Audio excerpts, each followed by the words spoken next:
Hello दोस्तों, दृष्टि IAS के इन फोकस प्रोग्राम में आप सभी का स्वागत है। हम लंबे समय से जलवायु परिवर्तन पर होने वाली कार्रवाइयों और उससे जुड़ी हुई कई सारी रिपोर्ट्स को देखते चले आ रहे हैं। इस पूरी प्रक्रिया के अंतर्गत हमारे मन में ये सवाल आना चाहिए कि जब भी हम कभी भी जलवायु परिवर्तन से जुड़ी हुई कोई बैठक को देखते हैं, तो उस बैठक में जो भी इनपुट्स हैं वो कहाँ से आते हैं। मान लीजिए एक बैठक पिछले साल आयोजित हुई, एक बैठक इस साल आयोजित होनी है, एक बैठक अगले साल आयोजित होगी, तो उनके पास जो इनपुट्स है, जो भी अब तक की कार्रवाइयां की गई हैं, उनसे जुड़ी हुई कौन कौन सी रिपोर्ट्स उनके पास होती हैं, किस तरह की प्रक्रिया को वो शामिल करते हैं कि उन्हें आने वाले वर्षों के लिए फिर उन आंकड़ों की जानकारी मिल पाती है कि हमें किस तरह से देशों के अंतर्गत उन कार्रवाइयों को किए जाने के लिए रूपरेखा बनाई जानी चाहिए। एक ऐसी ही रिपोर्ट की यहाँ पर हम चर्चा कर रहे हैं, जो रिपोर्ट है आईपीसीसी से संबंधित। तो आईपीसीसी ने इसके पहले कई सारी रिपोर्ट्स जारी की हैं, एक ऐसी ही सिंथेसिस रिपोर्ट वो जारी करने जा रहे हैं। तो एक सवाल ये बनता है कि आईपीसीसी जब भी इतनी सारी रिपोर्ट जारी करते आए हैं अब तक, तो उसका क्या महत्व रहा, इससे हमें क्या पता चला, इसके अलावा आईपीसीसी की इन रिपोर्ट्स पर हमको क्यों ध्यान देना जरूरी है। जो टॉपिक है वह है आईपीसीसी की चेतावनियों पर चर्चा जरूरी क्यों। बात करेंगे आज इस पर। न्यूज में दिया है IPCC meet in Switzerland, the significance likely impact. तो आईपीसीसी की एक मीटिंग है जो स्विट्जरलैंड में होने वाली है। इसके अंतर्गत कुछ रिपोर्ट्स और वो प्रस्तुत करेंगे, तो इससे क्या प्रभाव हो सकते हैं, इसका क्या महत्व है, चर्चा में क्यों है, और देखेंगे आईपीसीसी के बारे में जानकारी एकत्रित करेंगे। थोड़ी सी सिंथेसिस रिपोर्ट की यहाँ पर चर्चा है, किस तरह की रिपोर्ट है ये। इसके अलावा आईपीसीसी और कौन कौन सी रिपोर्ट्स जारी करता है, अब तक इसने कितनी रिपोर्ट जारी की है, कब इस संस्था का गठन हुआ, क्यों हुआ, किसने किया, कौन कौन से विषय हैं इस रिपोर्ट के अंतर्गत, उसका क्या महत्व है, हमें क्यों जानना चाहिए, हमारे सिलेबस में कहाँ पर जुड़ेगा, इन सभी बातों को हम शामिल कर लेंगे। सवाल भी देख लेंगे। जीएस पेपर 2 और जीएस पेपर 3 मेंस खंड से जुड़ता है, अंतर्राष्ट्रीय समझौते और जलवायु परिवर्तन। चलिए तो टॉपिक में आगे बढ़ते हैं कि चर्चा में क्यों है। तो आईपीसीसी यानी inter governmental panel on climate change, Hindi में कहें तो जलवायु परिवर्तन पर अंतर सरकारी एक पैनल है। ठीक, ये कई तरह के आकलन करता है, इसने इसके पहले कई सारे आकलन किए हैं, और इस वक्त जो इसका असेसमेंट है यानी आकलन है, उसका छठा चक्र चल रहा है। तो उसकी एक अंतिम रिपोर्ट है जिसको ये अंतिम रूप देने जा रहा है, और इसकी बैठक इस सप्ताह में स्विट्जरलैंड में आयोजित हो सकती है।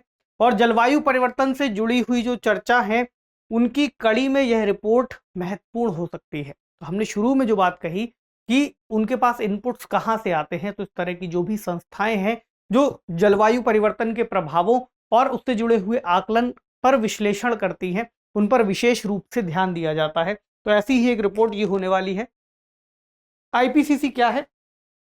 Inter governmental panel on climate change, जिसकी स्थापना 1988 के आसपास की गई थी। तो 1988 में जब यह स्थापित किया गया तो इसमें दो संस्थाओं का नाम आता है, संयुक्त राष्ट्र पर्यावरण कार्यक्रम यूएनईपी और विश्व मौसम विज्ञान संगठन यानी WMO, वर्ल्ड मीटियोरोलॉजिकल ऑर्गेनाइजेशन। अब यहाँ पर आप ये समझिए कि यहाँ पर पर्यावरण से जुड़ा हुआ एक संगठन है और दूसरा संगठन है मौसम विज्ञान से जुड़ा हुआ। क्या महत्व है इन बातों का?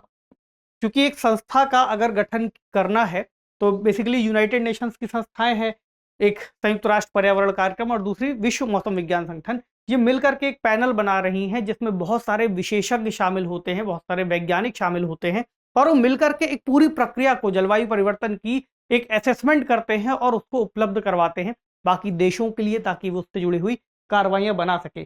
तो जलवायु परिवर्तन में पर्यावरण भी शामिल है और बदलता हुआ मौसम भी शामिल है, इसलिए आप इन दो संस्थाओं का नाम यहाँ देख पा रहे हैं कि महत्वपूर्ण रूप से लिया गया है। किसी भी देश के अंतर्गत, चाहे अगर हम देशों को हटा करके पूरी पृथ्वी की ही बात करें, तो जो भूगोल है या ज्योग्राफी है वो बहुत ज़्यादा महत्वपूर्ण है, क्योंकि भूगोल के अंतर्गत ही फिर जो मौसम संबंधी प्रक्रियाएं हैं, चाहे आप क्लाइमेटोलॉजी में उसे पढ़ें, ओशनोग्राफी में उसको पढ़ें जिसे हम समुद्र विज्ञान कहते हैं, या फिर किसी भी तरह की भूमंडलीय प्रक्रिया को आप समझें, भूगर्भिक प्रक्रिया को आप समझें, पूरी चीजें पृथ्वी से ही जुड़ती हैं, जिसमें पर्यावरण एक अभिन्न अंग है उस भूगोल का जहां पर हम रहते हैं। तो उस भूगोल से भी उस क्षेत्र का पर्यावरण निर्धारित होता है, और एक बड़े क्षेत्र को जब हम मिला करके कहते हैं तो उसे जलवायु का रूप दे दिया जाता है, जो लंबे समय तक स्थित रहती है। तो जलवायु धीरे धीरे परिवर्तित होती रहती है, लेकिन आज के समय हम जिस जलवायु परिवर्तन की बात करते हैं उसमें तापमान का बढ़ना पिछले कई सारे वर्षों के मुकाबले कहीं तेजी से हो रहा है, जिस पर हम चर्चा करते हैं कि इस पर मनुष्यों द्वारा किए गए जो कार्यकलाप है उसका प्रभाव पड़ रहा है। इसलिए जलवायु परिवर्तन जो बहुत तेजी से हो रहा है, हमको अपने प्रयासों को करके उसको धीमा करना है। इससे संबंधित जो प्रक्रिया है और कौन कौन से उपाय किए जा सकते हैं इस संस्था के द्वारा देखा जा सकता है। तो बेसिकली हम कह सकते हैं कि जलवायु परिवर्तन का आवधिक मूल्यांकन इस संस्था के द्वारा किया जाता है। आवधिक का मतलब हुआ एक निश्चित समय अवधि के दौरान फिर देखा गया कि कितना परिवर्तन आया है और हमारे प्रयासों के द्वारा कितना सुधार हुआ है। और ये जो मूल्यांकन है ये फिर आधार बनता है वैश्विक जलवायु कार्रवाई का या फिर ग्लोबल क्लाइमेट एक्शन का, जिसमें कई सारे देश नीतियां निर्धारित करते हैं और उसके बाद उन नीतियों को कार्यान्वित करने का प्रयास करते हैं। तो इस हिसाब से संस्था महत्वपूर्ण है। इसकी जो रिपोर्ट है वो है सिंथेसिस रिपोर्ट और उसको अंतिम रूप अब दिया जा रहा है। और इसके पहले 5 रिपोर्ट ये दे चुके हैं अलग अलग असेसमेंट के आधार पर, उसके भी निष्कर्षों को इसमें शामिल किया गया है। तो क्या है इसका महत्व, इस रिपोर्ट की क्या बात है? तो देखिए आईपीसीसी का 6वां मूल्यांकन चक्र अभी चल रहा है। इसके पहले वो 5 कर चुके हैं। तो इसके अंतर्गत 3 रिपोर्ट महत्वपूर्ण है। एक है आकलन रिपोर्ट जिसे हम AR बोलते हैं, असेसमेंट रिपोर्ट, इस बार 6 चल रही है। दूसरी है स्पेशल रिपोर्ट्स और तीसरी है सिंथेसिस रिपोर्ट, ये अंतिम होती है इस चक्र के आधार पर 6ठे मूल्यांकन चक्र में। इसीलिए हमने कहा कि सिंथेसिस रिपोर्ट इस चक्र की अंतिम रिपोर्ट है। उद्देश्य क्या है? जलवायु परिवर्तन से संबंधित जो भी नीति से जुड़े हुए वैज्ञानिक प्रश्न है उसकी श्रृंखला देना। और इस रिपोर्ट की खास बात यह भी है कि इसे गैर तकनीकी तरीके से तैयार किया जाता है ताकि जो नीति निर्माता है उन्हें इससे जुड़ी हुई जो बातें हैं उनको समझने में आसानी हो सके। इसके अलावा इसके साथ ही 6ठे मूल्यांकन चक्र की समाप्ति भी हो जाएगी। तो 6ठा जो मूल्यांकन चक्र है उसके अंतर्गत हमने 3 वर्किंग ग्रुप्स की बात की थी। तो इसमें कौन कौन सी वर्किंग ग्रुप शामिल हैं जिनकी रिपोर्ट्स आती हैं, जैसे वर्किंग ग्रुप 1, 2 और 3। 1 में द फिजिकल साइंस बेसिस, दूसरे की रिपोर्ट है प्रभाव, अनुकूलन और भेद्यता, और वर्किंग ग्रुप 3 की रिपोर्ट है जलवायु परिवर्तन का शमन। इसके अंतर्गत इन्होंने 3 स्पेशल रिपोर्ट दी थी। यहां पर आप देख सकते हैं ये 2018 के आसपास आई थी, global warming of 1.5 degree Celsius, यानी कि जलवायु परिवर्तन के अंतर्गत जो तापमान वृद्धि है उसको इन्होंने पूर्व औद्योगिक जो समय था उससे 1.5 डिग्री सेल्सियस तक ही सीमित करने की बात कही थी। जबकि पेरिस जलवायु समझौते में हमने देखा कि वो 2 डिग्री सेल्सियस के नीचे रखे जाने की बात कर रहे थे। इस लक्ष्य को महत्वपूर्ण बता रहे थे, लेकिन उन्होंने इसकी सीमा को बढ़ाया भी था, यानी 2 डिग्री सेल्सियस के हम नीचे रख लेंगे। हालांकि आईपीसीसी की रिपोर्ट का जो जोर है वो 1.5 डिग्री सेल्सियस तक रखे जाने पर ही है। दूसरी रिपोर्ट थी क्लाइमेट चेंज एंड लैंड। आपको याद होगा 2019 के बाद से हमने इन रिपोर्ट्स पर काफी ज्यादा चर्चा की है। अगर आप दृष्टि IAS के यूट्यूब चैनल पर जाकर भी सर्च करेंगे दृष्टि IAS आईपीसीसी रिपोर्ट्स, तो आपको इससे जुड़े हुए पिछले जो कई सारे प्रोग्राम्स हैं उनमें इन रिपोर्ट्स का जिक्र मिल जाएगा, इनसे जुड़ी हुई विस्तृत जानकारी मिल जाएगी। इसमें हमने ऑडियो आर्टिकल भी किए हैं और इन न्यूज प्रोग्राम में भी कई बार इनको कवर किया है और भी बाद के प्रोग्राम्स में किया है। तो इस रिपोर्ट में विशेष रूप से कहा गया था कि किस तरह से जलवायु परिवर्तन के चलते जो मरुस्थलीकरण है वह बढ़ता जा रहा है। इसके अलावा लैंड डिग्रेडेशन यानी भूमि का क्षरण हो रहा है और मिट्टी का कटाव हो रहा है, तो हमें प्रयास करने होंगे कि इस दिशा में हम कार्य कर सके। तो ये रिपोर्ट हमें इस महत्व के बारे में बताती है, इस महत्वपूर्ण जानकारी को देती है। उसके बाद एक रिपोर्ट और आई थी, the ocean and cryosphere in a changing climate. तो समुद्र और क्रायोस्फीयर को बदलते हुए जलवायु के अंतर्गत इन्होंने निर्धारित करने का प्रयास किया है, उसके बारे में जानकारी दी थी। यहाँ पर एक शब्द है क्रायोस्फीयर। तो क्रायोस्फीयर क्या है? देखिए पृथ्वी के अंतर्गत जमे हुए बहुत सारे क्षेत्र हैं जो अलग अलग रूप में हमारे सामने आते हैं। कोई ठोस बर्फ हो सकती है, कोई बर्फ की चादर हो सकती है, तो इसको हम क्रायोस्फीयर के अंतर्गत शामिल करते हैं, जो मौसम विज्ञान और जलवायु परिवर्तन से जुड़ा हुआ एक महत्वपूर्ण भाग है पृथ्वी का। इस पर भी जब प्रभाव होगा तो पृथ्वी के बहुत सारे क्षेत्र इससे प्रभावित होंगे। ग्लेशियर्स हैं, नदियां हैं, परमाफ्रॉस्ट है, यहाँ आपको दिख जाएगा। इसमें आइस कैप्स आती हैं जो ग्लेशियर्स के ऊपर मौजूद हैं। ग्लेशियर अपने आप में जमे हुए हैं।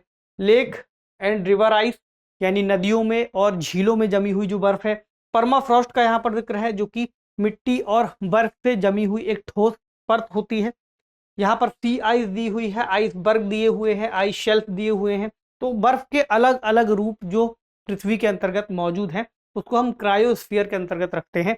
तो ये रिपोर्ट इसके बारे में बात करती है कि इनको जब नुकसान होगा तो बर्फ के पिघलने से जो समुद्र के अंतर्गत जल का स्तर है वो बढ़ सकता है और बहुत सारे जो ताजे पानी का मीठा स्रोत है वो भी हमसे दूर हो सकता है। तो ये एक बहुत जरूरी जानकारी है जो इसकी तरफ से हमें मिलती है और उसमें पूरा एक वैज्ञानिक आकलन भी मिलता है।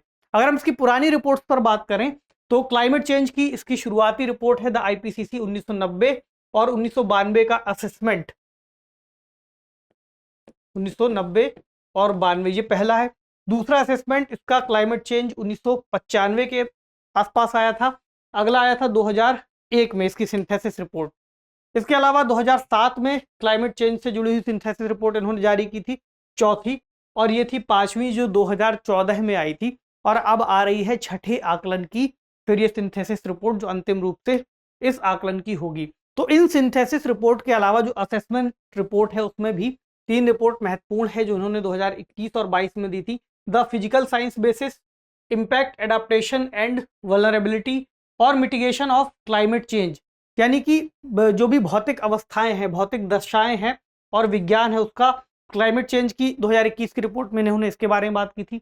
उसके बाद इम्पैक्ट, उसके प्रभाव, एडाप्टेशन, हमें किस तरीके से उपायों को अपनाना है, और वल्नरेबिलिटी कौन कौन इसके लिए सुभेद्य है इसके बारे में बात की गई है, और मिटिगेशन ऑफ क्लाइमेट चेंज, किस तरह से हम जलवायु परिवर्तन से जुड़े हुए प्रभावों का शमन कर सकते हैं, उससे पड़ने वाले प्रभावों को रोक सकते हैं।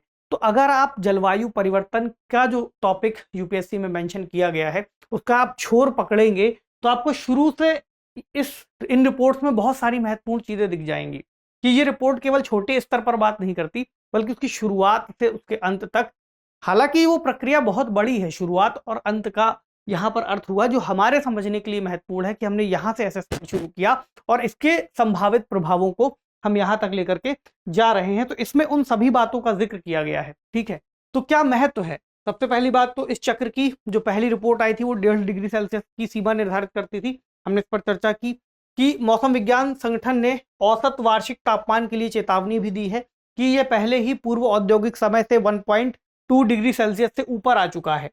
तो अगर हम 1.5 डिग्री सेल्सियस का जो सीमा है वो निर्धारित करते हैं तो संभवतः हम उसको ब्रेक कर जाएंगे और हम उसको पूरा नहीं कर पाएंगे। तो इस सीमा के उल्लंघन की संभावना है। दूसरा, सिंथेसिस रिपोर्ट बताती है कि 1.5 डिग्री सेल्सियस की सीमा पर हमको रहना चाहिए, जबकि इसका अंतर आता है पेरिस जलवायु समझौते से, यानी विशेषज्ञ मानते हैं कि 1.5 डिग्री सेल्सियस पर हमें रुकना है, लेकिन चूंकि पेरिस जलवायु समझौते में देशों के अंतर्गत उस प्रक्रिया को निर्धारित किया जाना है तो उन्होंने इसको थोड़ा बढ़ाया था, तो वही यहाँ दिया है कि 2 डिग्री सेल्सियस से नीचे रखेंगे। महत्व क्या है?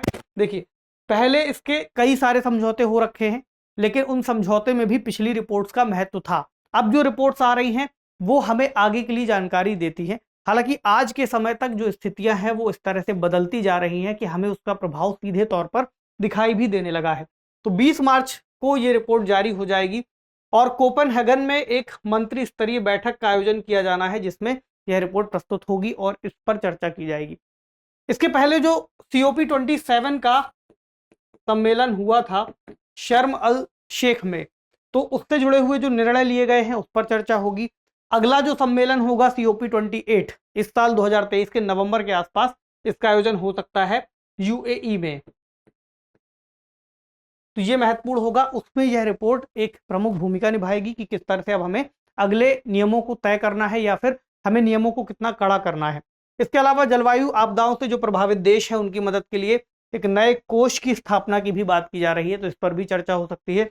मकसद क्या है? जलवायु सम्मेलन में अधिक महत्वाकांक्षी समझौतों के लिए माहौल बनाना। तो हमारे पास जितनी ज़्यादा जानकारी होगी हम उतनी ज़्यादा विश्वसनीयता के साथ बात कर पाएंगे। इसके अलावा संयुक्त राष्ट्र का 2023 का जल सम्मेलन भी आयोजित होना है, उसके लिए भी महत्वपूर्ण होगी। इसके अलावा जलवायु परिवर्तन पर G20 की 2 बैठकें होनी हैं, तो इन बैठकों के लिए भी ये जो रिपोर्ट्स है महत्वपूर्ण होगी कि हम इसके आधार पर चर्चा कर पाएंगे। एक बैठक होनी है राजस्थान के उदयपुर में, दूसरी होनी है गुजरात के गांधीनगर में। इस फैक्ट को याद रखिएगा। हालांकि आने वाले समय में जब ये बैठकें होंगी तो हम इनको अलग अलग प्रोग्राम में कवर भी करेंगे। अब जलवायु परिवर्तन के जो प्रभाव हैं हमें क्या क्या स्पष्ट रूप से दिखाई दे रहे हैं, तो हमने पिछले महीने एक प्रोग्राम किया था जहां पर ये कहा था कि फरवरी महीने में क्यों बढ़ रही है गर्मी। पता है हमें कि इस साल का जो फरवरी का महीना है अब तक का सबसे गर्म दर्ज किया गया है। इसके अलावा देश के कई हिस्सों में असामान्य रूप से जो मौसम है वो गर्म होने लगा है। ऐसा भी अनुमान है कि इस साल को हम सबसे गर्म वर्ष के रूप में देख सकते हैं। कई हिस्सों में दुनिया के चरम मौसम की घटनाएं होती जा रही हैं और ये भी कहा गया है कि कार्रवाई का वर्तमान स्तर 2 डिग्री सेल्सियस के लक्ष्य को पूरा करने के जो हमारे लिए प्रयास किए जाने चाहिए उसके मुताबिक नहीं है। यानी हमारा जो लक्ष्य इस रिपोर्ट के मुताबिक 1.5 डिग्री सेल्सियस का होना चाहिए था, वो 2 डिग्री सेल्सियस का भी हम पूरा नहीं कर पा रहे हैं, ऐसे अनुमान है। इसके अलावा जो जीवाश्म ईंधन को चरणबद्ध तरीके से समाप्त करने की बात आती है, उससे जुड़े हुए बुनियादी विचारों पर भी सभी देशों की सहमति नहीं बनती हुई दिख रही। हालांकि विशेषज्ञ मान रहे हैं कि यूरोपियन यूनियन या यूरोप के जो देश हैं वो इस दिशा में प्रयास कर सकते हैं और ऐसी कोई बात आने वाली बैठकों में रख सकते हैं कि अब हमें जो जीवाश्म ईंधन को जलाए जाने से कार्बन का उत्सर्जन है उसको रोकने के लिए कुछ विचार करने होंगे। तो यूरोप द्वारा जलवायु बैठकों पर संभावित रूप से इसकी चर्चा की जा सकती है। तो ओवरऑल अगर हम इसको कंक्लूड करें तो ये रिपोर्ट्स अपने आप में बहुत महत्वपूर्ण है और चेतावनी देती है। शुरुआत से ही जब से ये जारी होती आ रही हैं तब से हमें बहुत सारी बातों का पता चला है, लेकिन जैसे जैसे प्रभाव इसके हमारे सामने आएंगे हमें इसका पता और बेहतर तरीके से लगेगा। और जो जलवायु परिवर्तन से जुड़ी हुई कार्रवाइयां हमें करनी है, अगर हम आज के समय ही उनको शुरू नहीं करते हैं तो फिर प्रभाव और ज्यादा खतरनाक हो सकते हैं, जिन पर हमें विशेष रूप से ध्यान देना होगा और ये रिपोर्ट हमें उस ओर ध्यान दिलाती है। प्रश्न क्या है? निम्नलिखित कथनों पर विचार कीजिए।